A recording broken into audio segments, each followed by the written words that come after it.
SEAF grunts are one of my favorite additions to the game, and I wanted to see how much different would a blueberry experience be when compared to that of a Helldiver. That's why I came up with this challenge, where I try to put the same limitations on myself that I think your common Super Earth soldier would have. So with those limitations in place, let's see if it would be possible to finish an entire operation, or if I would just get folded immediately. Let's go over the rules. Number 1. No stratagems. As a grunt, we would have no access to a super destroyer, therefore we cannot use any call-ins, no orbitals, no eagles, no support weapons, no sentries, and no resupplies. If we need to resupply, we will rely solely on the pickups we find on the map, usually around the POIs, so your ammo boxes, stims, and grenades. The only exceptions will be the primary objective call-ins, which are absolutely required for us to proceed with the mission. An example would be calling down the flag for Raise the Flag mission, as long as I can remember the code for it, which leads us to rule number 2, limited HUD and no music. Just for the purpose of this challenge, we're gonna treat in-game music as if it was hype propaganda playing through the Helldiver's helmet. At the same time, lack of music completely changes the atmosphere of this game. It makes it feel more grounded, which fits what we're trying to do here a bit more. As for lack of HUD, I really wanted to limit the amount of information the game gives us to really reflect the fact that now we're gonna be this stinky unemployed goonbob fodder as opposed to this big chat Helldiver, you know? There will be no compass, so marking objectives will be completely pointless.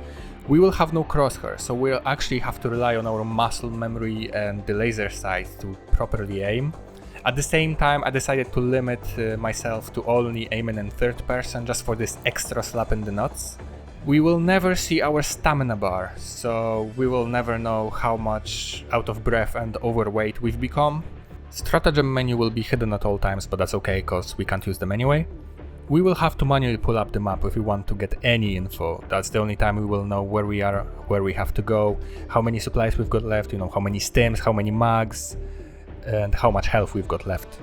Rule number 3 is basic SEAF gear only. For a primary, we'll use the base Liberator, exactly how it is when you first start the game, but instead of a scope, we'll use the iron sights, cause that's what the SEAF NPCs use in the game. For a secondary, we'll use the Peacemaker pistol, and we'll pair it up with the high impact grenade, which is what they always blow us up with.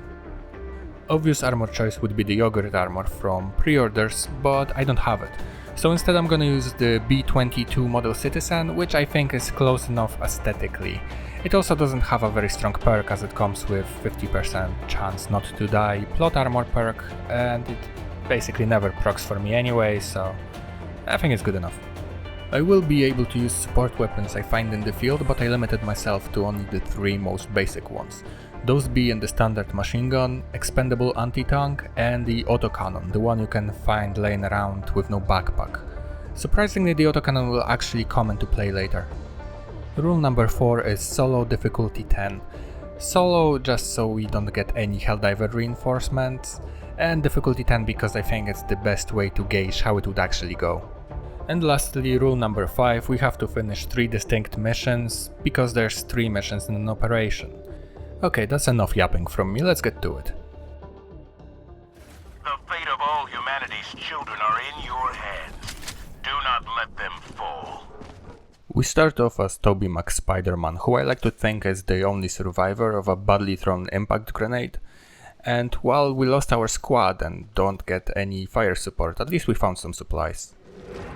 Sub-objective in your vicinity. Lack of direction has proven to be quite disorienting. I stumbled upon this LiDAR side objective and wanted to see if I could finish it. Here's where I realized that I'm going to have to completely change my approach as the power dynamic has shifted drastically.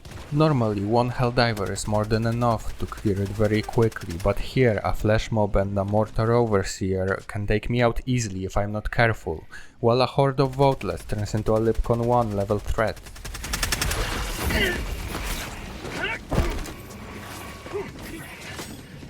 In the end, I decided to start falling back before I get overwhelmed and run out of my very limited supplies. After all, I haven't even started on my primary objective yet, which would be my focus for now.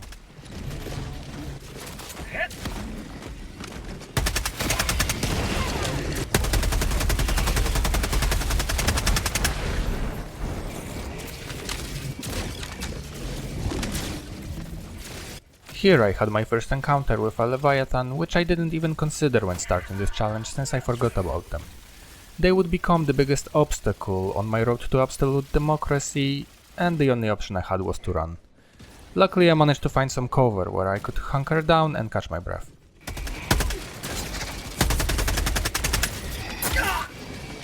Well, the cover didn't last long. I got a quick reality check from a random overseer, which marks the death of Toby McSpiderman.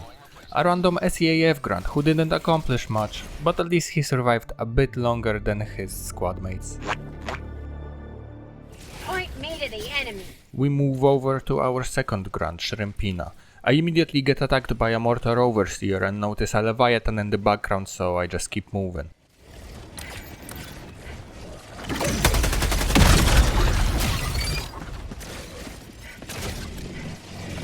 While in cover, I noticed an SEAF squad fighting nearby.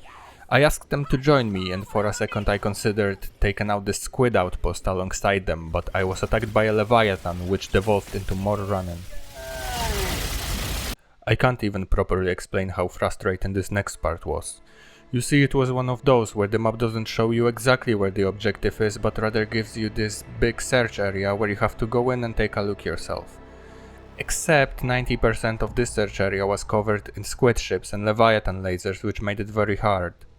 After a few minutes of pointless running around, I was so annoyed that I just pulled up my map and decided to go through the entire circle. In the end, I found the black box tucked away in some random corner, barely even in the search area. Now this is where the challenge actually started being fun. I had the box now, so all I had to do was transport it to the other side of the map. Simple enough. I tried sticking to the back alleys as much as possible since I wouldn't have much chance in open combat.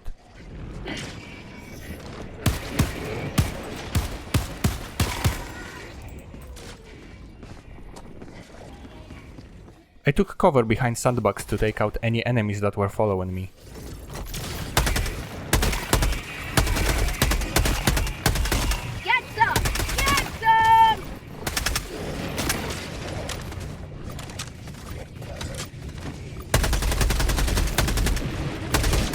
I heard a Stingray getting ready to sell me extended car warranty, so I picked up the box and ran between two buildings where it wouldn't be able to target me.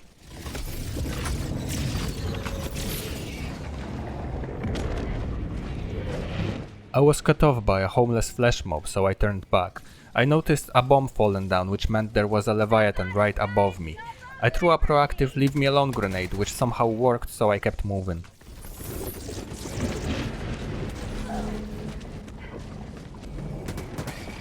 I ran into this blueberry and instinctively asked them to follow me, but I don't think it worked out for them because this is where things started getting more intense.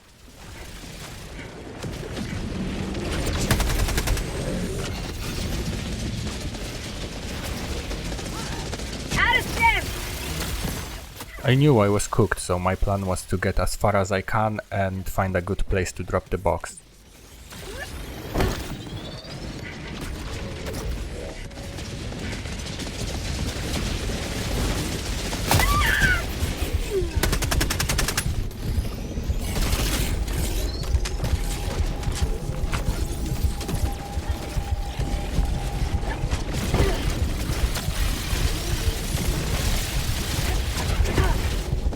Unfortunately, Shrimpina got lasered. She still did a good job though, because she managed to run a marathon, find the box and make some distance with it. Now we join Marge Simpson. While Shrimpina was carrying the black box, Marge was holding off the main Illuminate force to make it possible. However, with Shrimpina's death, the thread of prophecy has been severed. Now it's up to Marge to survive the war zone and finish the mission.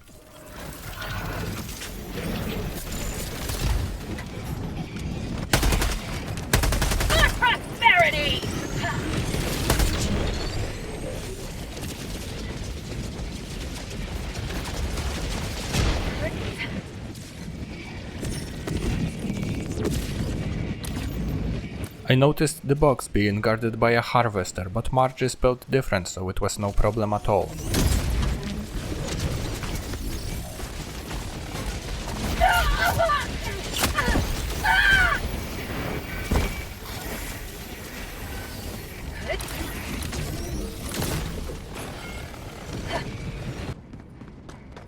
Main objective near your position.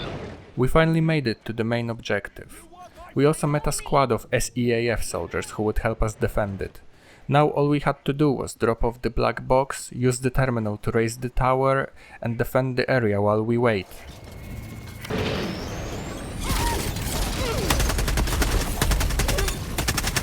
Their lives were in our hands. With a Leviathan targeting us, I had to quickly find us some cover. And even though the antenna was all the way up now, I knew the position would soon get swarmed with voteless and flesh mobs. It was time to move.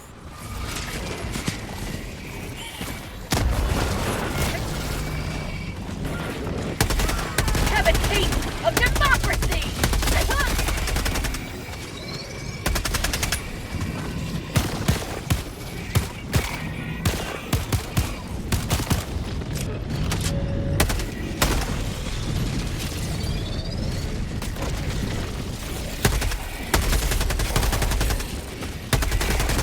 I saw an opening and tried to take it, but unfortunately it was guarded by a Leviathan, so I took cover instead.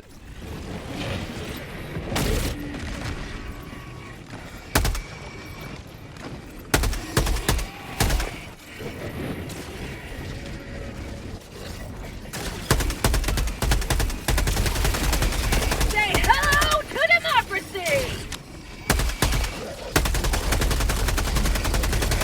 Things were getting bad.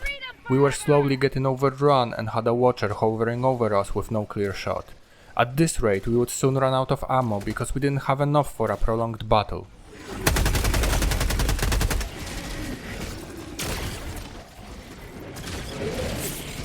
Throwing grenades!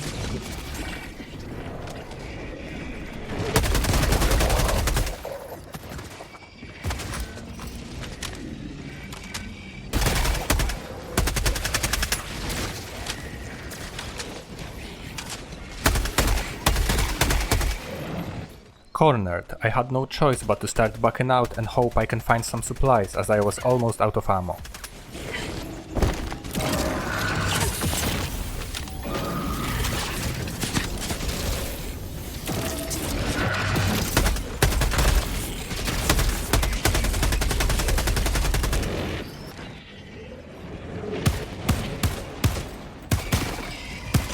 How'd you like the taste of freedom? Fast forward a little bit and Marge Simpson is running through back alleys relying solely on her pistol to survive. I could not find any extra ammo, so we just went back to the objective. I noticed that the only thing blocking us now was this one flesh mob, so if we could deal with it, we could finally adjust the antenna. I noticed this FRV sitting there and decided to use its mounted gun. Unfortunately, I wasn't fast enough with taking out the watcher, which would mean enemy reinforcements would arrive soon. Regardless, Marge Simpson mounted the heavy machine gun and started blasting.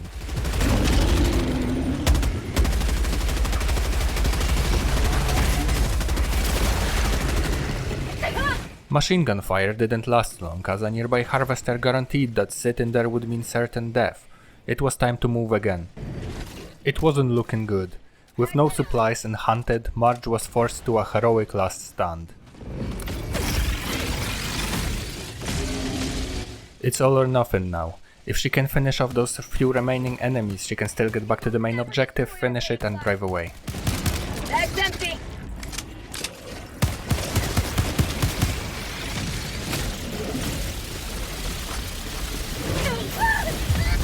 In the end, Marge Simpson was lasered by a Leviathan. Maybe if she found some ammo earlier, things would have went differently, but at least she went out swinging. As Marge was holding off majority of the Illuminate forces with nothing but a pistol, John flushed arrived at the scene. Since most squids went after Marge, a window of opportunity was created that allowed John to easily turn the crank and initiate the data upload via terminal. Now all he had to do was wait until the transfer was complete. For those who don't know, on this specific mission you don't actually have to wait at the terminal for the upload to be completed. you can simply start it and run off and it will finish in the background, but I forgot about this little factoid. With the objective completed, it was time to go. Unfortunately, John Flush didn't get far. At least he hooked that crank though.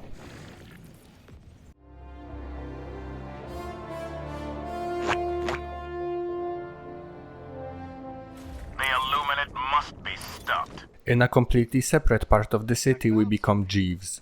His task is to go through bunkers in search of planetary cannon access codes and hopefully an inhaler, as he has asthma.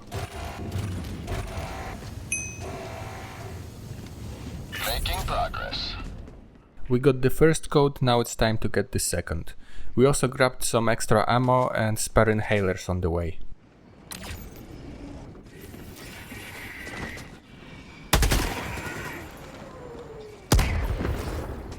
On our way out, we rendezvoused with a squad mate and pressed forward.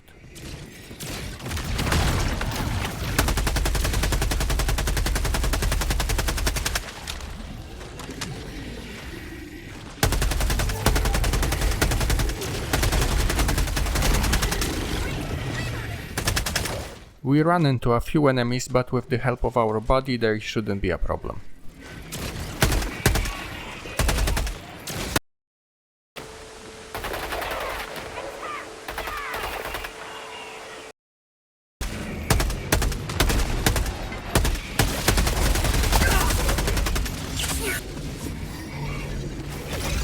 Fire in the hole! You will never destroy our way of life! For prosperity!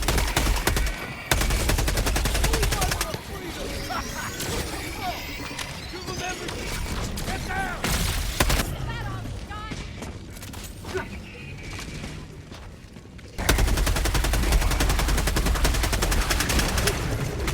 Last reload!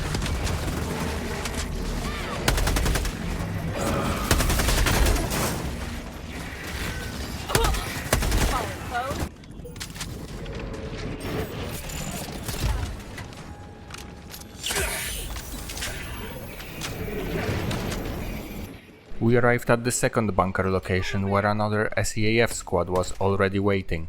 The area was under fire from a Stingray.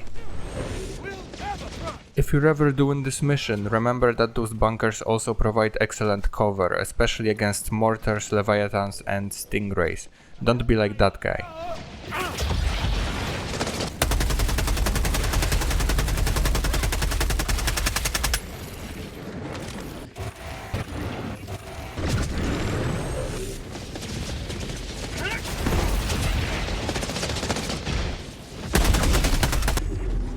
One step closer to mission completion.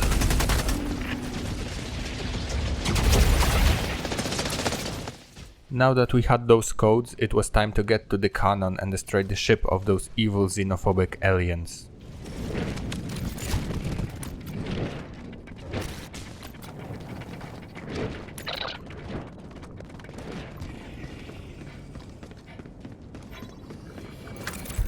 Here I realized that with primary objectives hidden, I would not be able to see the code required for raising the cannon, so I had to quickly go into options and change that setting to map only. I input the codes and went to disengage the locks. Other than that random watcher I took out, there didn't seem to be any other enemies around. Well, maybe other than that one Stingray flying around, but it seemed to be targeting the SEAF troops in the area rather than me, so I wasn't worried at all. I'm not worried about it! I'm not worried about any of this! As soon as the cannon was raised, a horde appeared. We had to deal with them if we wanted any chance at safely aiming for the Overship.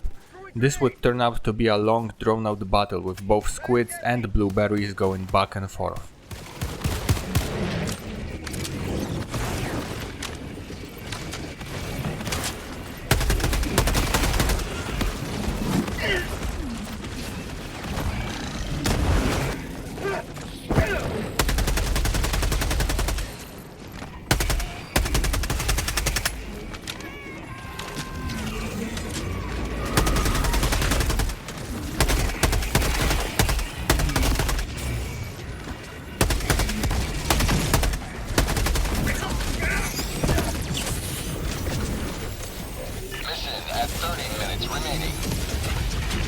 You will never destroy our way of life!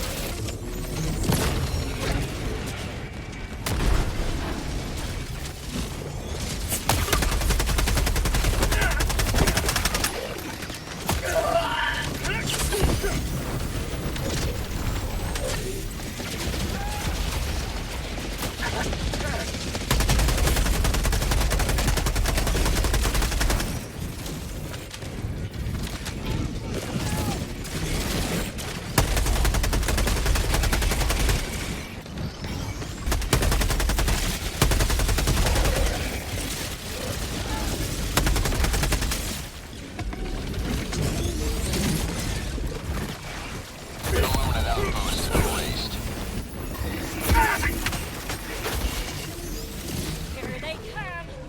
Bam time.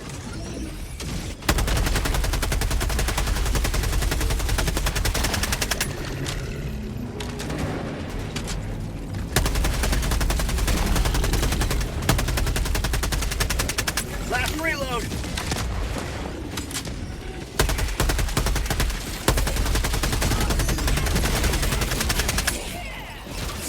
Out of ammo!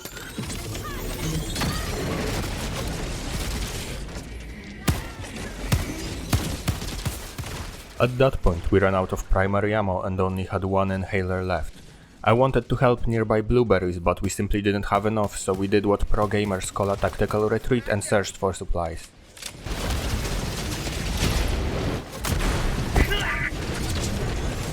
Found something! Squid outpost spotted! We found some ammo but had an asthma attack and ran out of inhalers. Luckily, terrain here provided adequate cover and we stumbled upon another squad. Our best option was to draw those harvesters away from the cannon and circle back.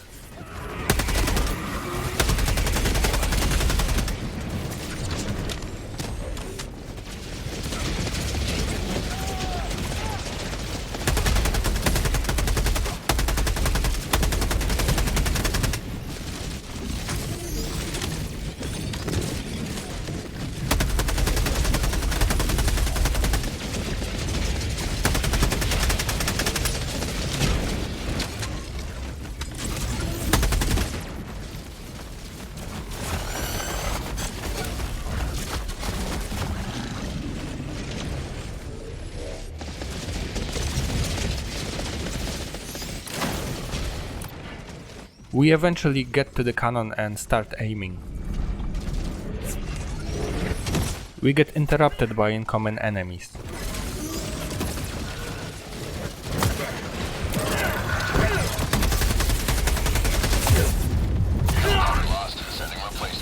R.I.P. Jeeves. I really liked this guy and wish he had more inhalers.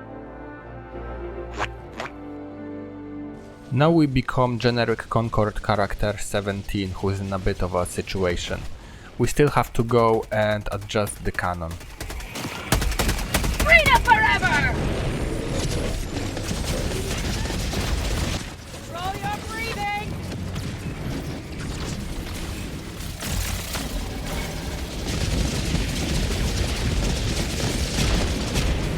We eventually reach the cannon and make necessary adjustments. This Leviathan tried to stop us, but he didn't realize that we spent 50 Higardillion credits to make sure this shot hits. I initiated another firing sequence and went for another micro adjustments just to make sure we're hitting the weak spot.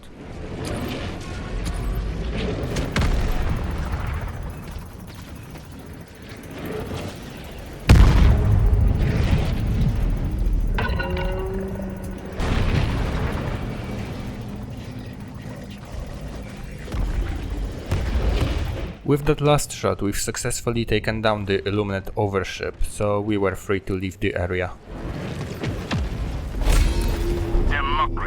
With the mission completed, I was considering doing a secondary objective, but those plans were cut short by an unexpected network error.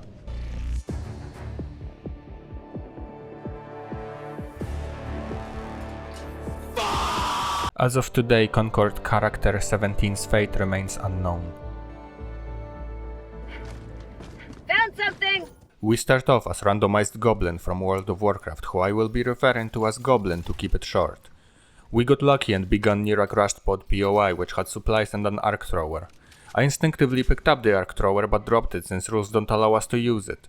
We stocked up on supplies and moved on.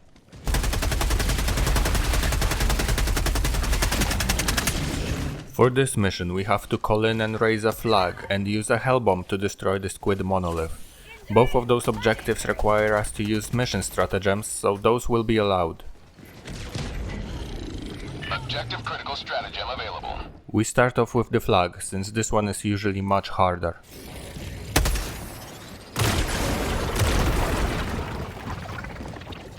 We call the flag and make sure the area is clear.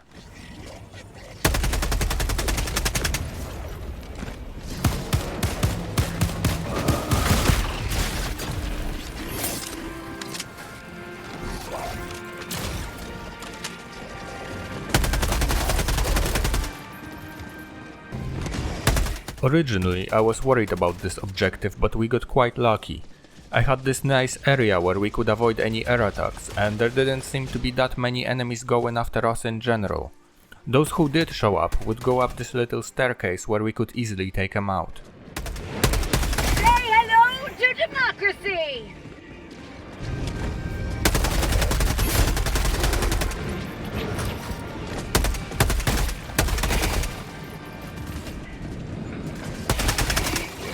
How about a nice tub of liver tea?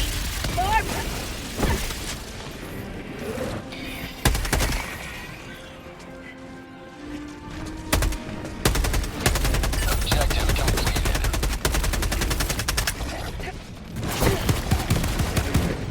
With the first objective completed, it's time to blow up the monolith. Road to the objective was quite uneventful. We stopped on this ledge to scout the area and started picking out some enemies. I didn't really want to go in there without resupplying, so we did a quick detour to restock on ammo.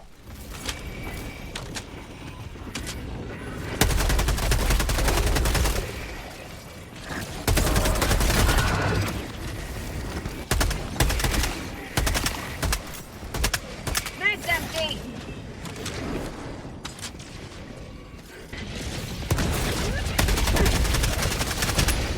Last reload! We found another POI with a crashed pod. I instinctively went straight for the pod as I usually do, but it didn't have anything of value to us. We restocked on ammo and stims and went for the objective. Feels good! We stumbled upon this squad of blueberries and decided to help them. Found something! Where are those reinforcements?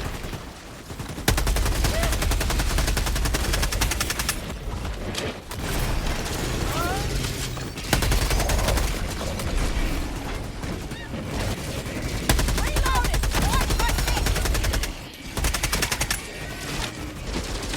Who's still with us?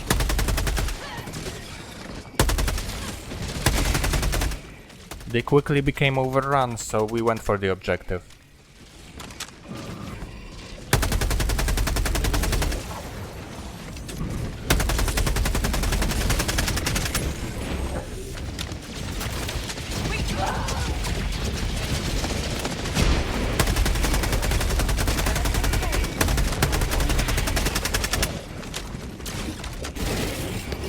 Objective critical stratagem available. Objective was too busy, so we had to go around. Objective critical stratagem no longer available.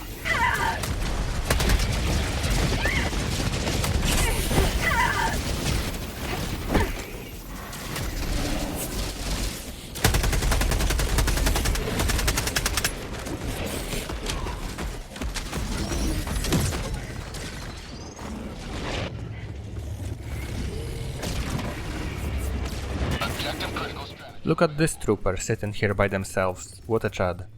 Anyway, I went to what I thought was a good spot and called in a hell bomb. Deploying now.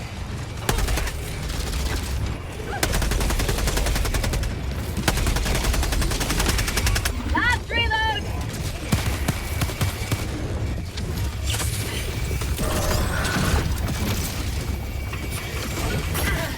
We barely managed, but we armed the Hellbomb at the very last second. The same Hellbomb took Goblin out. But big respect to her for finishing the entire mission, and to that one SEAF trooper. And as a bonus, after all this I found an autocannon laying somewhere and took out a Stingray at extract with it, which I thought looked pretty neat.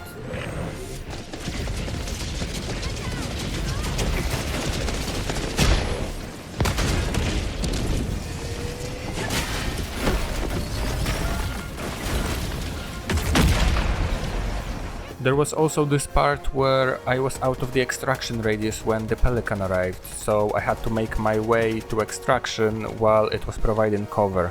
And while it's not very entertaining to watch, it was a cool thing to play through.